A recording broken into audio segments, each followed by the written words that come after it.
दास्तान ईमान फरोशों की जिल्द अव्वल किस्त 5 हिस्सा 2 दूसरी बीवी।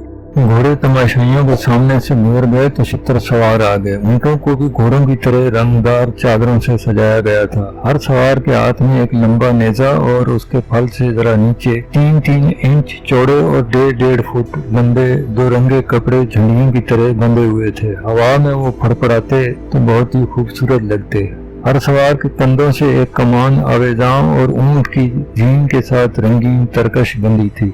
ऊँटों की गर्दनें खम खाकर ऊपर को उठी थीं और सर जैसे फखर से ऊंचे हो गए थे। सवारों की शान निराली थी। घोड़सवारों की तरह हर शुतर सवार सामने देख रहा था। उनकी आंखें भी दाएं बाएं नहीं देखती थी। ये ऊँट उन्हीं ऊँटों जैसे थे जिन पर तमाशाई बैठे थे, मगर फौजी तरतीब, फौजी चाल और फौजी सवारों के नीचे वो किसी और जहान के लगते थे। अलबर्क ने अपने पास बैठी लड़की को एक बार फिर देखा। अब की लड़की ने उसे आंखों में आंखें डालकर देखा। उसकी आंखों में ऐसा जादू था कि अलबर्क ने अपने आप में बिजली का सा झटका महसूस किया।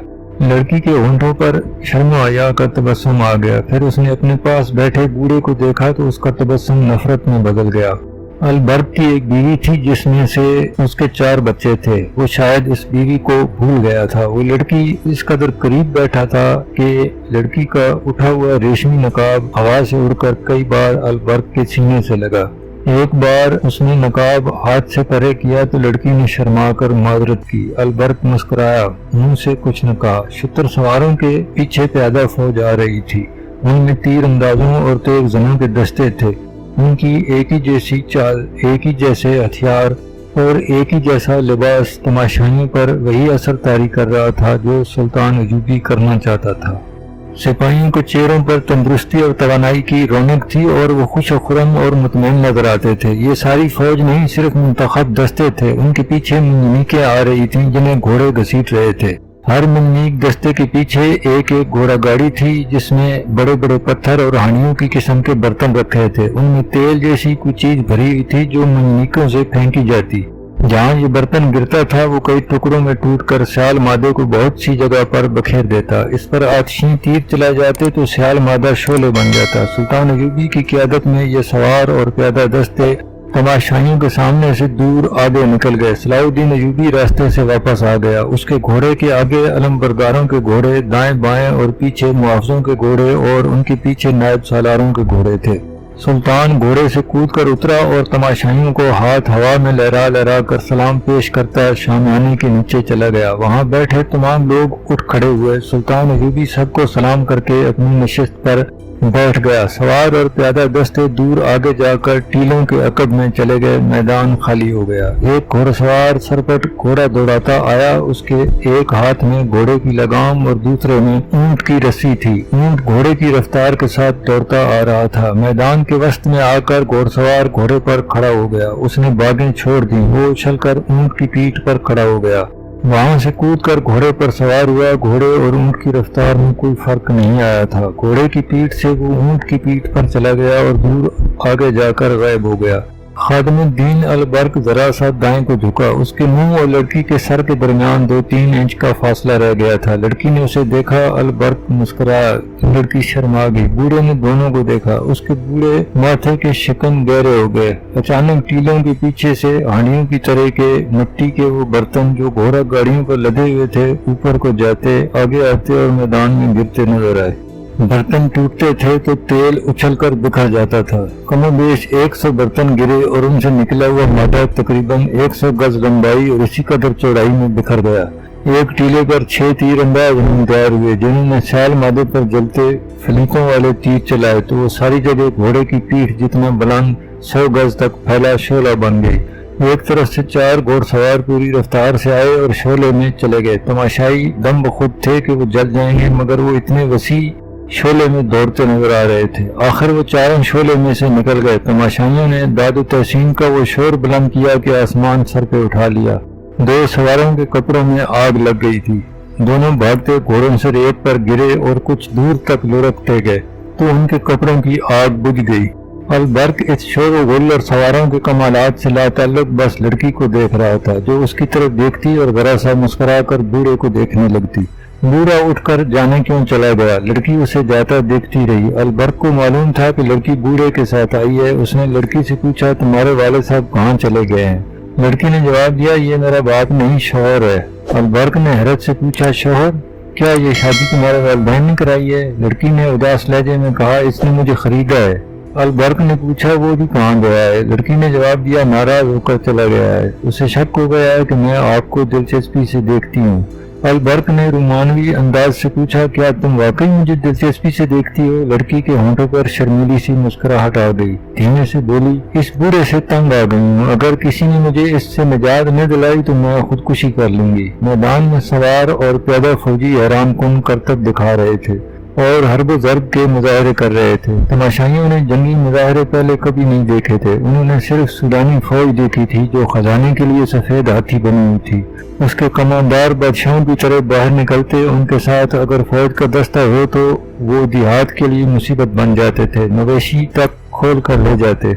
किसी के पास अच्छी नस्ल का ऊंट घोड़ा देखते तो जबरदस्ती ले जाते। लोगों के दिल में ये बात बैठ गई थी कि फौज रियाया पर जुल्म तशद्दुद करने के लिए रखी जाती है, लेकिन सुल्तान की फौज बहुत मुख्तलिफ थी।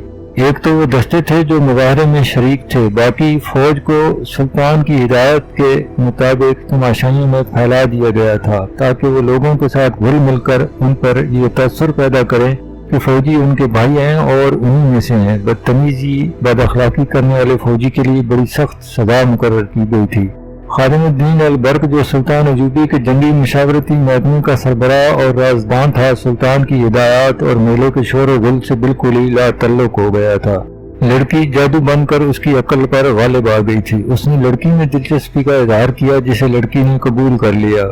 इससे दोनों के लिए सहूलत पैदा हो गई। अलबर्क ने कहीं मिलने को कहा तो लड़की ने जवाब दिया, वो खरीदी हुई लौंडी है, बूढ़े ने उसे कैद में रखा हुआ है, वो इस पर हर वक्त नजर रखता है। बूढ़े के घर 4 बीवियां हैं। अलबर्क अपना रुतबा अब भूल चुका था। इश्कबाज नौजवान की तरह उसने उसे मुलाकात के लिए वो जगह बतानी शुरू कर दी जहाँ आवारा आदमियों के सिवा कोई नहीं जाता था। एक जगह लड़की को पसंद आ गई। ये शहर से बाहर कदीम जमाने का कोई खंडर था। अलबर्क ने लड़की से ये वादा भी किया कि वो इस बूढ़े से उसे आजाद कराने की कोशिश करेगा। तीसरी रात अलबर्क घर से निकला। जो हाकिमों की शान से घर से निकला करता, उस रात चोरों की तरह बाहर निकला। इधर उधर देखकर और एक तरफ चल पड़ा। काहिरा पर सकूत तारी था। फौजी मेला खत्म हुए 2 दिन गुजर गए थे। बाहर से आए तमाशाई जा चुके थे। सरकारी हुक्म के तहत आर्जी कैबा खाने उठा दिए गए थे। अली बिन सुफियान का महकमा अब ये सुराग लगाता फिर रहा था कि बाहर से आई कितनी लड़कियां और कितने मशकूक लोग शहर या मजाफाती देहात में रह गए। मेले का मकसद पूरा हो गया था। 2 ही दिनों में 4000 जवान फौज में भर्ती हो गए थे और मजीद भर्ती की तवक्को थी। अलबर्क ने शहर से निकलकर उस खंडर का रुख किया जहाँ लड़की को आना था। सहराई गीदड़ों के सिवा जमीन और आसमान गहरी नींद सो गए थे। लड़की ने अलबर्क से कहा था वो बूढ़े की कैदी है और वो उस पर हर वक्त नजर रखता है। फिर भी अलबर्क इस उम्मीद पर जा रहा था कि लड़की जरूर आएगी। मुमकिन खतरों से निपटने के लिए उसके पास एक खंजर था। औरत ऐसा जादू है कि जिस पर तारी हो जाए वो किसी की परवाह नहीं करता। अक्ल और दानिश साथ छोड़ जाते हैं। अलबर्क पुख्ता उम्र का आदमी था मगर वो नादान नौजवान बन गया था। उसे अंधेरे में खंडर के करीब एक तारीख साया सर से पांव तक लिबादे में लिपटा नजर आया जो खंडर के स्याह भूत में जज्ब हो गया। वो तेज तेज कदम खंडर की गिरी दीवार के शगाफ से अंदर चला गया। आगे अंधेरा कमरा था। छत में जोर से जैसे कोई परिंदा फड़फड़ाया। अचानक अलबर्क के मुंह पर थप्पड़ पड़ा और चींची की आवाजें आने लगी। वो समझ गया ये बड़े चमगादड़ हैं जिनके पंजे उसका मुंह नोच डालेंगे।